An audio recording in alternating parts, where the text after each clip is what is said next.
नमस्कार दोस्तों, एजुकेशन 24 में आपका स्वागत है। दोस्तों, आज का वीडियो आप सभी के लिए बहुत ही खास होने वाला है, क्योंकि आज के इस वीडियो में मैं आपको बीए फर्स्ट ईयर के सेकेंड सेमेस्टर में आपका जो सब्जेक्ट है जियोग्राफी यानी कि भूगोल, उसके अंदर कौन कौन से क्वेश्चन आने वाले हैं। इस वीडियो के अंदर मैं आपको आने वाले क्वेश्चन के बारे में बताऊँगा, सो आप इस वीडियो को ध्यान से देखिएगा ताकि आपको आने वाले क्वेश्चन के बारे में अच्छे से पता चल सके।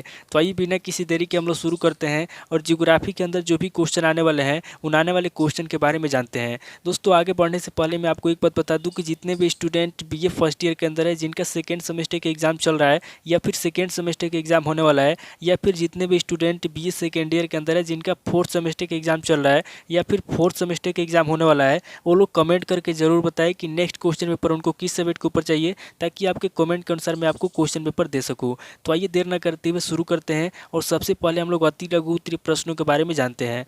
तो यहाँ पे अति लघु उत्तरीय प्रश्नों में पहले प्रश्न की बात की जाए तो यहाँ पे आपका पहला प्रश्न दिया हुआ है, वातावरण निश्चयवाद की विचारधारा को संक्षेप में बताइए। पहला प्रश्न कह रहा है जो वातावरण निश्चयवाद है, यहाँ पे आपको वातावरण निश्चयवाद की विचारधारा को संक्षेप में बताना है। अब अगले क्वेश्चन की बात की जाए तो यहाँ पे आपका दूसरा क्वेश्चन दिया हुआ है, नव निश्चयवाद की विचारधारा किसकी है।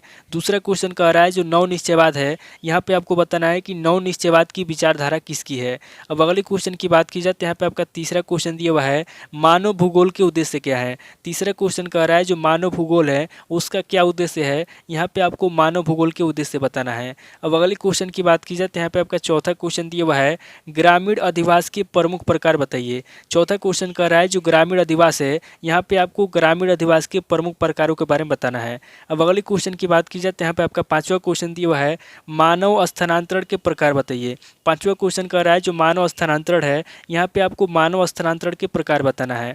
अब अगले क्वेश्चन की बात की जाए तो यहाँ पे आपका छठा क्वेश्चन दिया हुआ है, रीटर के अनुसार मानव भूगोल का केंद्र कौन है। छठा क्वेश्चन कह रहा है जो रीटर है, यहाँ पे आपको बताना है कि रीटर के अनुसार मानव भूगोल का केंद्र कौन है।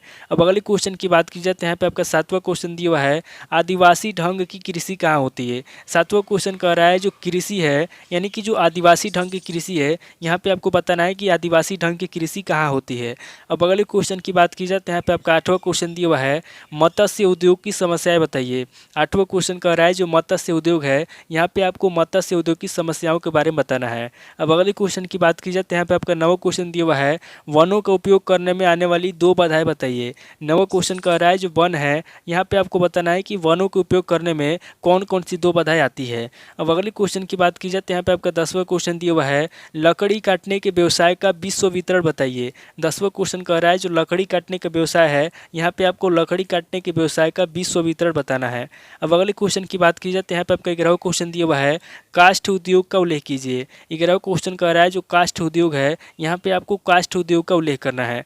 अब अगले क्वेश्चन की बात की जाए तो यहाँ पे आपका 12वां क्वेश्चन दिया हुआ है, पिग्मी समाज एवं जीवन व्यवहारों को समझाइए। 12वां क्वेश्चन कह रहा है जो पिग्मी समाज है, यहाँ पे आपको पिग्मी समाज के बारे में बताना है और उनके जीवन व्यवहारों को समझाना है। अब अगले क्वेश्चन की बात की जाए तो यहाँ पे आपका 13वां क्वेश्चन दिया हुआ है, थारू जाति के निवास क्षेत्र बताइए। 13वां क्वेश्चन कह रहा है जो थारू जाति है, यहाँ पे आपको थारू जाति के निवास क्षेत्र के बारे में बताना है। अब अगले क्वेश्चन की बात की जाए तो यहाँ पे आपका 14वां क्वेश्चन दिया हुआ है, नागा के व्यवसायों का वर्णन कीजिए। 14वां क्वेश्चन कह रहा है जो नागा जनजाति है, यहाँ पे आपको नागा जनजाति के व्यवसायों का वर्णन करना है। अब अगले क्वेश्चन की बात की जाए तो यहाँ पे आपका 15वां क्वेश्चन दिया हुआ है, खाद्य संग्रह अथवा भोजन संग्रह का उल्लेख कीजिए। 15वां क्वेश्चन कह रहा है जो खाद्य संग्रह है अथवा जो भोजन संग्रह है, यहाँ पे आपको खाद्य संग्रह अथवा भोजन संग्रह का उल्लेख करना है। अब अगले क्वेश्चन की बात की जाए तो यहाँ पे आपका 16वां क्वेश्चन दिया हुआ है, ऋतु प्रवास क्या है। 16वां क्वेश्चन कह रहा है कि ऋतु प्रवास क्या है, यहाँ पे आपको ऋतु प्रवास के बारे में बताना है। तो ये टोटल आपके 16 क्वेश्चन होंगे जो आपसे अति लघु उत्तरीय प्रश्न में पूछे जाएंगे। अब आगे हम लोग लघु उत्तरीय प्रश्नों के बारे में जानेंगे। तो यहाँ पे लघु उत्तरीय प्रश्नों में पहले प्रश्न की बात की जाए तो यहाँ पे आपका पहला प्रश्न दिया हुआ है, मानव भूगोल की प्रमुख शाखाएं कौन है। पहला क्वेश्चन कह रहा है जो मानव भूगोल है, यहाँ पे आपको मानव भूगोल की प्रमुख शाखाओं के बारे में बताना है। अब अगले क्वेश्चन की बात की जाए तो यहाँ पे आपका दूसरा क्वेश्चन दिया हुआ है, पौराणिक काल के भूगोल पर संक्षिप्त टिप्पणी लिखिए।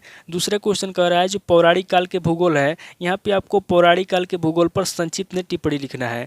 अब अगले क्वेश्चन की बात की जाए तो यहाँ पे आपका तीसरा क्वेश्चन दिया हुआ है, रुको और जाओ नियतिवाद को स्पष्ट कीजिए।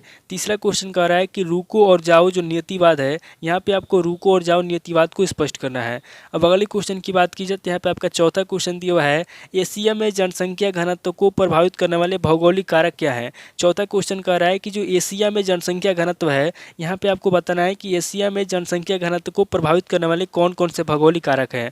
अब अगले क्वेश्चन की बात की जाए तो यहाँ पे आपका पांचवा क्वेश्चन दिया हुआ है, प्रवसन के प्रकार बताइए। पांचवा क्वेश्चन कह रहा है जो प्रवसन है यहाँ पे आपको प्रवसन के प्रकार बताना है। अब अगले क्वेश्चन की बात की जाए तो यहाँ पे आपका छठा क्वेश्चन दिया हुआ है, अंतर्राष्ट्रीय जनसंख्या स्थानांतरण प्रतिरूपों की व्याख्या कीजिए। छठा क्वेश्चन कह रहा है जो अंतर्राष्ट्रीय जनसंख्या स्थानांतरण है यहाँ पे आपको अंतर्राष्ट्रीय जनसंख्या स्थानांतरण प्रतिरूपों की व्याख्या करना है। अब अगले क्वेश्चन की बात की जाए तो यहाँ पे आपका सातवां क्वेश्चन दिया हुआ है, भारत में मकानों के प्रकार बताइए। सातवां क्वेश्चन कह रहा है जो भारत है यहाँ पे आपको भारत में मकानों के प्रकारों के बारे में बताना है। अब अगले क्वेश्चन की बात की जाए तो यहाँ पे आपका आठवां क्वेश्चन दिया हुआ है, ग्रामीण और नगरीय अधिवास में अंतर कीजिए।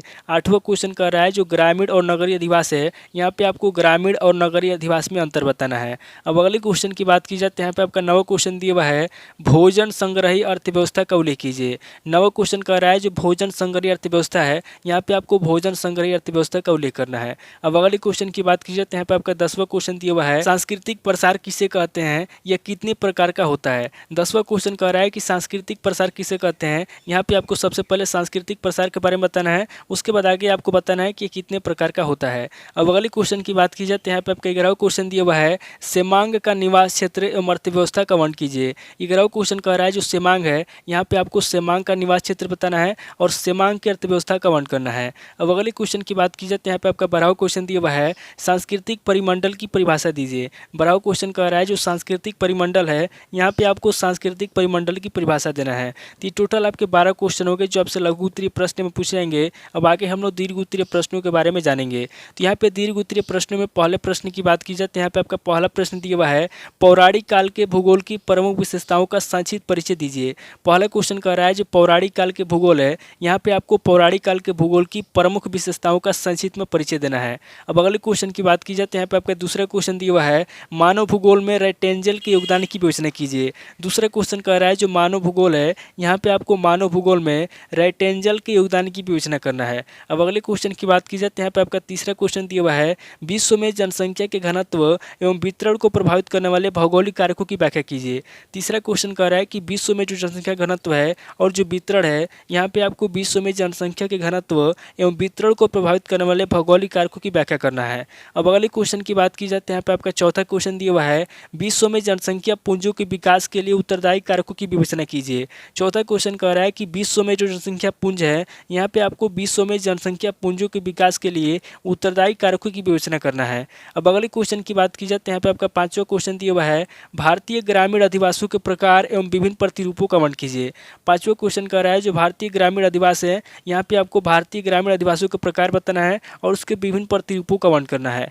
अब अगले क्वेश्चन की बात की जाए तो यहाँ पे आपका छठा क्वेश्चन दिया हुआ है, खाद्य संग्रह अर्थव्यवस्था की विशेषताओं की व्याख्या कीजिए। छठा क्वेश्चन कह रहा है जो खाद्य संग्रह अर्थव्यवस्था की विशेषता है यहाँ पे आपको खाद्य संग्रह अर्थव्यवस्था की विशेषताओं की व्याख्या करना है। अब अगले क्वेश्चन की बात की जाए तो यहाँ पे आपका सातवां क्वेश्चन दिया हुआ है, विश्व में लकड़ी के व्यवसाय के स्वरूप एवं उसकी विशेषताओं की व्याख्या कीजिए। सातवां क्वेश्चन कह रहा है कि विश्व में जो लकड़ी के व्यवसाय है यहाँ पे आपको लकड़ी के व्यवसाय का स्वरूप बताना है और उसकी विशेषताओं की व्याख्या करना है।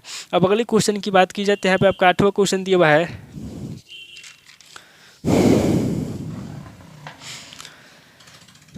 सांस्कृतिक परिक्षेत्र से क्या तात्पर्य है, विश्व को सांस्कृतिक परिक्षेत्रों में विभक्त कीजिए। आठवां क्वेश्चन कह रहा है कि सांस्कृतिक परिक्षेत्र से क्या तात्पर्य है, यहाँ पे आपको सबसे पहले सांस्कृतिक परिक्षेत्र के बारे में बताना है, उसके बाद आगे आपको विश्व को सांस्कृतिक परिक्षेत्रों में विभक्त करना है। अब अगले क्वेश्चन की बात की जाए तो यहाँ पे आपका नवा क्वेश्चन दिया हुआ है, एस्किमो के जीवन पर भौगोलिक वातावरण के प्रभाव का उल्लेख कीजिए। नवा क्वेश्चन कह रहा है जो एस्किमो है यहाँ पे आपको एस्किमो के जीवन पर भौगोलिक वातावरण के प्रभाव का उल्लेख करना है। अब अगले क्वेश्चन की बात की जाए तो यहाँ पे आपका 10वां क्वेश्चन दिया हुआ है, किर्गिज के आर्थिक तंत्र एवं समाज की विवेचना कीजिए। 10वां क्वेश्चन कह रहा है जो किर्गिज का आर्थिक तंत्र है और उसका समाज है यहाँ पे आपको किर्गिज के आर्थिक तंत्र एवं समाज की विवेचना करना है। अब अगले क्वेश्चन की बात की जाए तो यहाँ पे आपके 11वां क्वेश्चन दिया हुआ है, पिग्मी लोगों द्वारा विकसित सांस्कृतिक भूदृश्य की मुख्य विशेषताओं की विवेचना कीजिए। 11वां क्वेश्चन कह रहा है जो पिग्मी लोग है यहाँ पे आपको पिग्मी लोगों द्वारा विकसित सांस्कृतिक भूदृश्य की मुख्य विशेषताओं की विवेचना करना है। अब अगले क्वेश्चन की बात की जाए तो यहाँ पे आपका 12वां क्वेश्चन दिया हुआ है गोंड जनजाति द्वारा विकसित सांस्कृतिक भूदृश्य का वर्णन कीजिए। 12वां क्वेश्चन कह रहा है जो गोंड जनजाति है, यहाँ पे आपको गोंड जनजाति द्वारा विकसित सांस्कृतिक भूदृश्य का वर्णन करना है। तो ये टोटल आपके 12 क्वेश्चन होंगे जो आपसे दीर्घ उत्तरीय प्रश्न में पूछे जाएंगे। तो इस वीडियो के अंदर मैंने आपको अति लघु उत्तरीय प्रश्न, लघु उत्तरीय प्रश्न और दीर्घ उत्तरीय प्रश्न तीनों तरह के प्रश्नों के बारे में बता दिया। आप इन तीनों तरह के प्रश्नों को नोट कर लीजिए और किसी किताब से सीरीज से मिलाकर के याद कर लीजिए। तो दोस्तों आज इस वीडियो को वहीं पे स्किप करता हूं और मिलता है आपसे नेक्स्ट वीडियो में। अगर आपको वीडियो अच्छा लगा तो वीडियो को लाइक कीजिए, शेयर कीजिए और कमेंट करके जरूर बताइए कि नेक्स्ट क्वेश्चन पेपर आपको किस सब्जेक्ट के ऊपर चाहिए। थैंक यू दोस्तों।